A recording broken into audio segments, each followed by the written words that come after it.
As you all know, all of Caitlin Clark's fellow WNBA players love her. Alton on the offensive end created a lot of conversation. There was a direct hit to the eye of Clark. And then Mabry came in with a bump. Okay, maybe not so much at all. We're gonna break down the fascinating psychology of jealousy to understand why Caitlin Clark's extraordinary success has apparently made her the most hated player in WNBA history.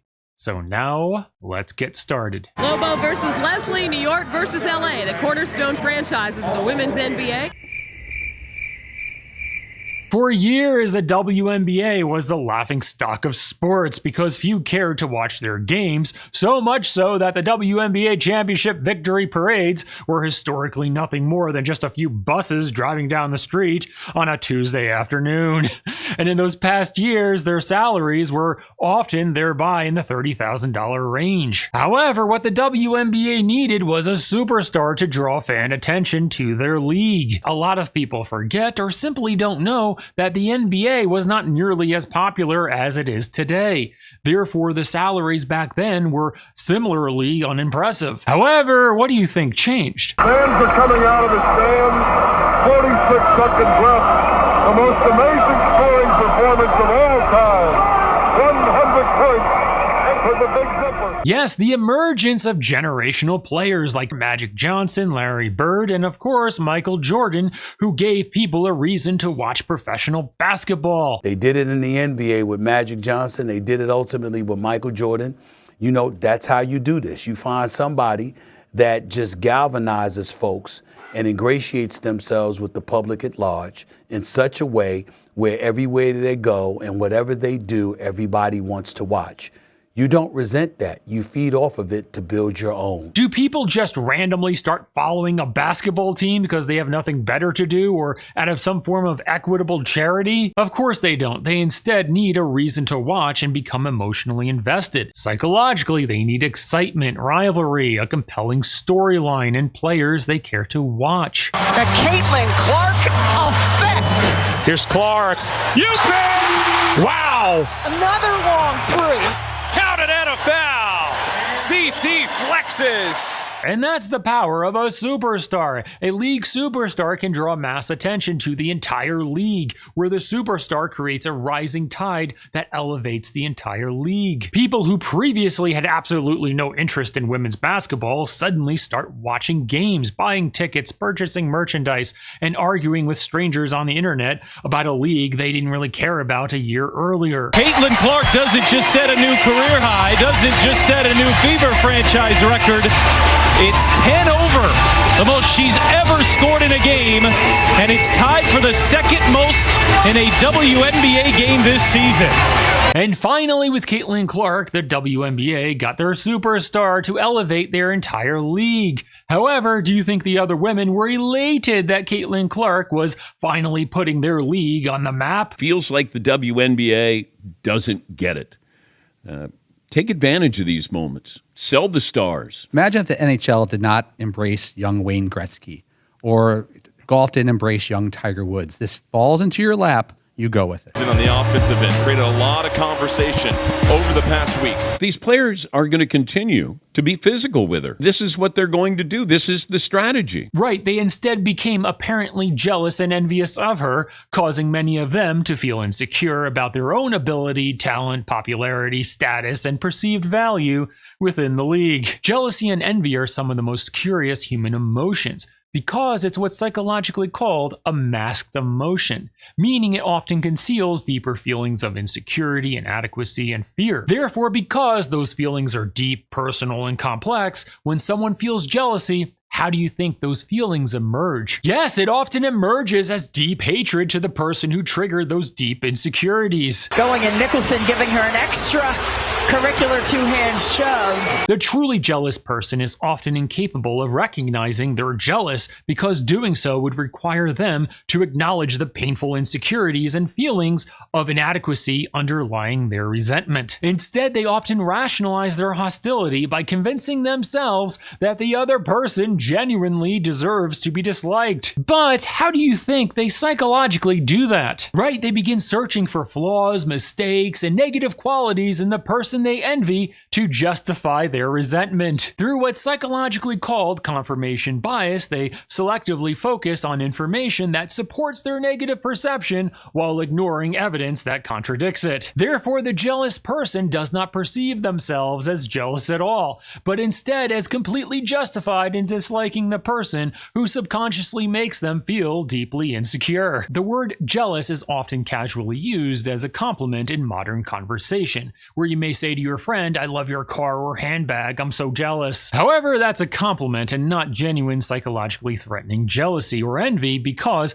possessing that object likely isn't fundamental to your identity or self-worth. You can comfortably admit you want what they have, because doing so doesn't force you to confront a painful, deep insecurity about yourself. However, when a person's success threatens something central to their identity, status, or sense of personal value, acknowledging that envy becomes extremely psychologically uncomfortable. That's when the mind may begin protecting the ego by transforming feelings of inadequacy into seemingly justified resentment towards the person who triggered those feelings. There is a flagrant level of resentment that exists when it comes to Caitlin Clark, and it has existed since she has arrived in the league, presenting of her star power and her cachet.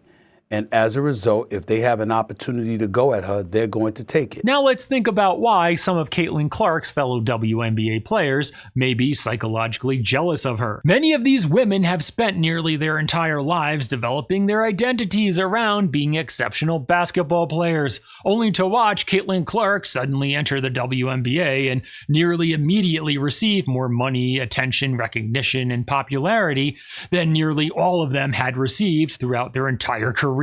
Her success therefore creates the perfect conditions for what's called upward social comparison. This is where other players compare themselves to someone they perceive as more successful, and consequently experience feelings of inadequacy and insecurity. Caitlin Clark's success doesn't just make her stand out, it unintentionally forces other players to question their own status, value, and importance. One of the reasons why psychology is so fascinating is because it offers a window of understanding into why people behave in ways that may initially seem completely irrational. Humans do not evaluate success solely by what they personally gain, but by comparing what they have to what others around them possess. Didn't allow to land.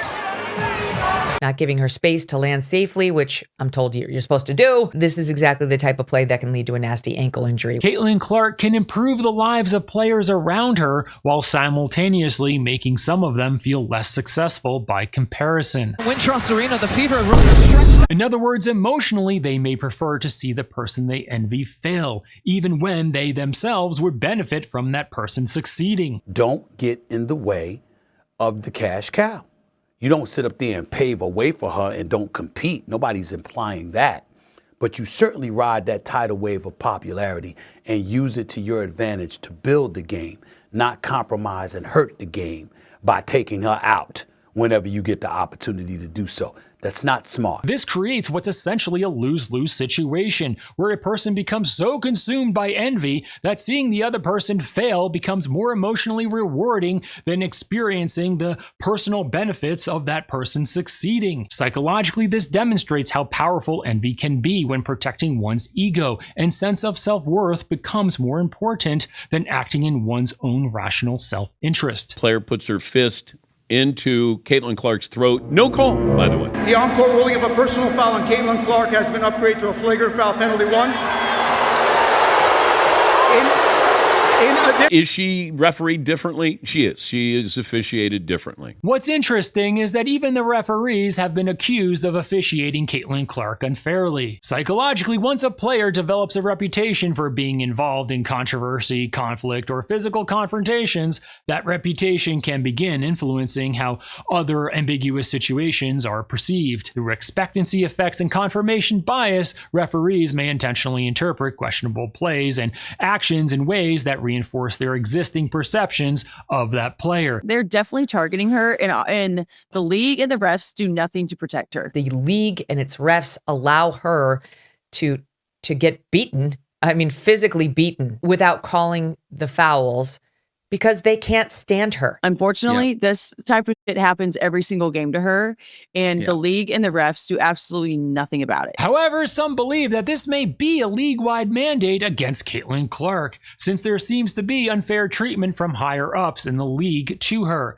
as seemingly indicated here. It is a joke. It is a joke. And this is why Kathy in the WNBA is getting lit up on social media. If they were smart, they would market the shit out of some of us. They don't. Well, you're on They here. don't. Even the people they put on the commercials, if they're really trying to make money, they are going to put people out there that, first of all, people want to see, that people are going to bring attention to, and they just don't. They just don't. They did not have Caitlin Clark on a promotional poster to celebrate 30 years. How does somebody go, let me see, who did we leave out here?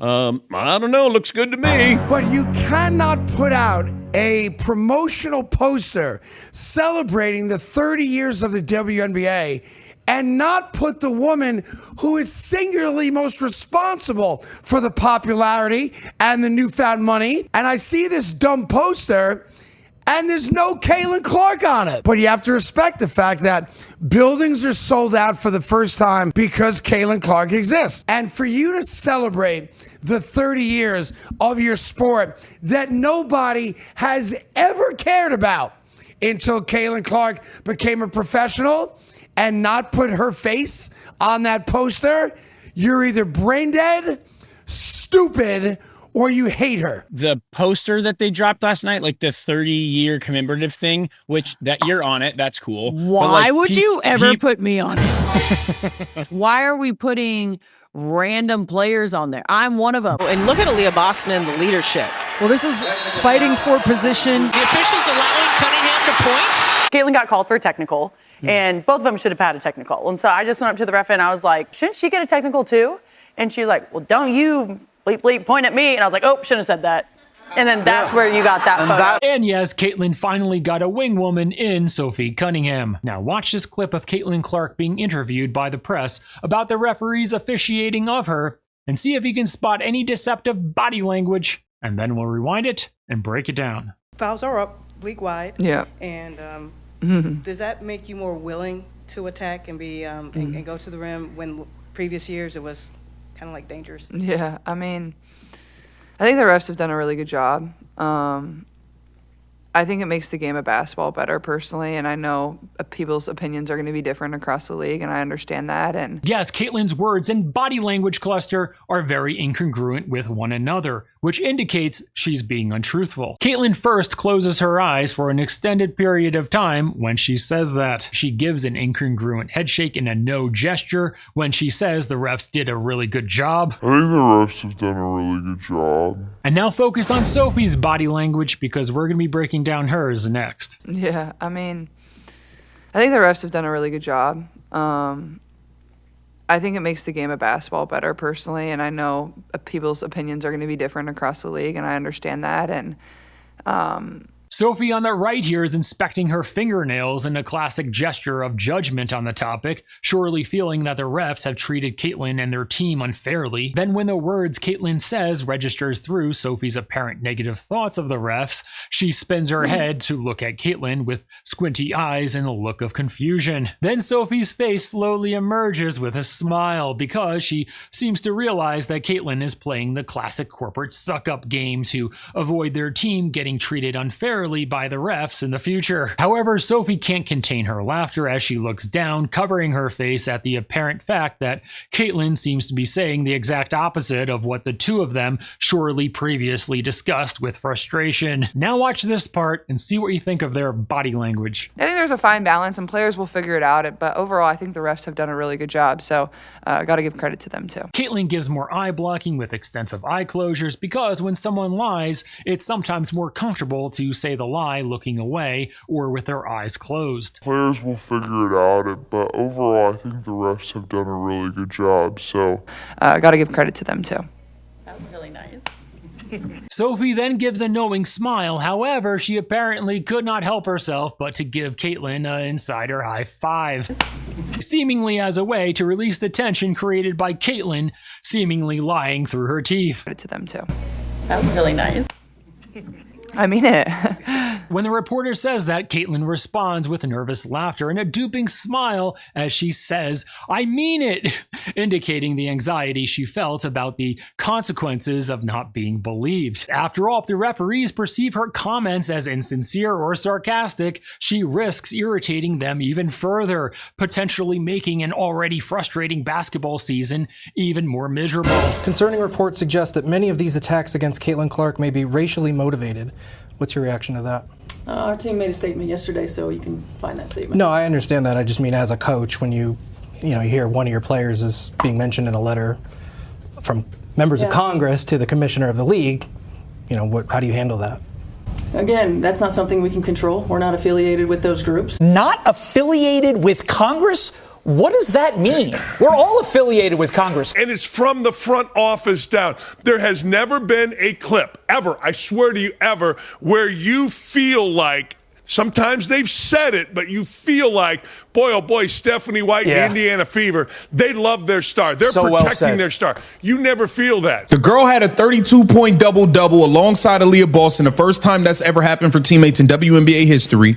You didn't mention her. And all you say is, hey, good job on the ATO. Good job, C. 25 points off of turnovers. Coming out of the timeout in the ATOC. Great job. Great job. That's all you had to say about Caitlin Clark? Also, even the coaches don't seem to be treating Caitlyn very fairly. On a scale of 1 to 10, 1 being still trying to find your footing, and 10 being the best player that you can be in this league, where do you think you fall right now? I think I'm at a 6, probably. Should that be scary for the rest of the league that you're only at a 6? Because you're not capping yourself at a 6. I guess. I want to be the best player in the world. Yes, some claim that Caitlyn can be a bit intense, but that's normal for a superstar who's attempting to dominate a league. Now watch this clip and see what you think of Caitlyn's very curious body language, and then we'll rewind it and break it down. Be the aggressor and bring the energy up. But when they already have it, you just gotta, slide right in and Yes, her coach coughs and Caitlyn responds by giving her a look of disgust. Not just once, but twice, apparently to make her coach notice her reaction. Clearly that look of disgust may not have been solely about the cough, because it's difficult to imagine Caitlyn giving her bestie Sophie there sitting on your right that same reaction with seriousness for simply coughing. Instead, the cough may have provided an opportunity for Caitlyn to publicly release some of the deeper frustration or resentment she may have already been feeling towards her coach. We'll go at it, but at the end of the day, we love each other so much, and that's what makes it fun, and there's nobody else you want to go to war with if they're not going to be like that. As much as Caitlyn publicly speaks supportively about her coach, she sometimes appears to be generally disgusted with her. It seems similar to how you may genuinely dislike your boss, but would never openly admit it because doing so would jeopardize your career. When you have that obsessiveness about it, and you really crave getting better and crave wanting to be better for your teammates and the organization, that's what's going to help you win championships at the end of the day. Caitlyn Clark is an intense player, so naturally that can contribute to some players having negative feelings towards her. But in order to be an all-time great, a player must be intense. What made Michael Jordan one of the greatest of all time was his intensity playing basketball. Just because Krause liked him was enough for me. You think he's a great defensive player? Okay, fine. I'm gonna show you that he's not.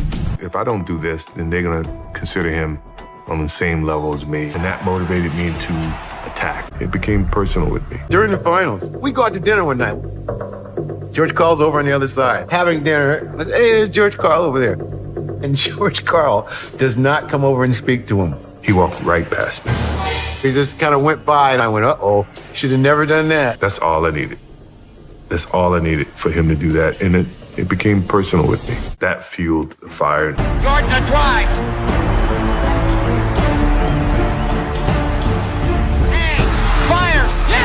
Take away his intensity, and what do you think Michael Jordan would be? Psychologically, Caitlyn's intensity while playing the game seems to be one of the qualities that makes her exceptional, while simultaneously making her less likable to many of the other players in the WNBA. Highly competitive people often display behaviors such as aggression, emotional intensity, confidence, and dominance that contribute to their success, but can also create interpersonal conflict. This creates an interesting paradox where the same person personality traits that cause millions of fans to admire an athlete can cause those they compete against or even work with to resent them. Therefore, her intensity gives her fellow WNBA players more visible behaviors to criticize, but those behaviors also become convenient justifications for deeper feelings of envy and jealousy. Kennedy Carter now with 12 points off the bench. Instead of acknowledging her talent, popularity, or status feels threatening to them, they focus on competitiveness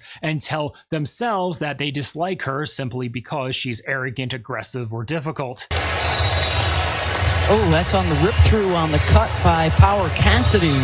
Psychologically, this is a working example of how jealousy can become rationalized. The person identifies a real but exaggerated flaw and uses it to explain resentment that may actually come from social comparison. Essentially, Caitlyn's intensity can provide the perfect excuse for those who already feel insecure and threatened by her vast success to treat her poorly. There are real questions about why. Is it just normal professional jealousy? Is it a race thing? Is it a sexuality thing? Because 74% of the league, according to some reporters, are, first black, and then some huge portion of them are also gay. There's a dynamic between Caitlin Clark and her head coach, Stephanie White. They've been at each other's throats now for 2 years. They want to convert and transition Caitlin Clark, and Stephanie White may be a part of that. Some have theorized that racial and sexual orientation dynamics may have also played a role in why certain players appear to mistreat Caitlin Clark. However, that's not the focus of this video. You know what's funny? The WNBA actually has security to break up the fights. The NBA doesn't really have that. Security has come off the bench. The WNBA is turning into the Jerry Springer show. I'm here to take her man. Well, she's not going to be with him because he's going home with me. He's my man. And you know what? People are watching. It's similar to how some people say the best part of hockey are the fights. The heavyweight battle right here. Delorier and Rempe. And the bench clearing brawls in baseball. Look at this. Psychologically, we enjoy watching conflict because it creates excitement, unpredictability, and emotional arousal. Our brains are naturally drawn to situations involving confrontation, rules being broken, and potential danger, especially when we can experience that excitement safely from a distance. So ironically, all of this fighting and hostility involving Caitlin Clark is actually making the WNBA even more entertaining to watch. Keep in mind, Cunningham and Bonner have history. Now in the comments, have you ever been treated poorly by a friend, family member, or coworker because it appeared they were jealous of you? Let everyone know in the comments below. Subscribe for more. And if you want exclusive content and channel perks, hit that join button now below, because your support makes all of this possible. Even though Michael Jordan was a superstar right out of college and displayed high intensity similar to Caitlin Clark's, we did not notice Jordan experiencing nearly the same degree of apparent envy and jealousy from the entire league. Instead, Jordan was largely embraced as the NBA's next superstar, someone capable of propelling the league to unprecedented levels of popularity and financial success. However, it's interesting how Caitlin Clark is receiving so much more jealousy, envy, and hatred, more than Michael Jordan had ever gotten. See you next time.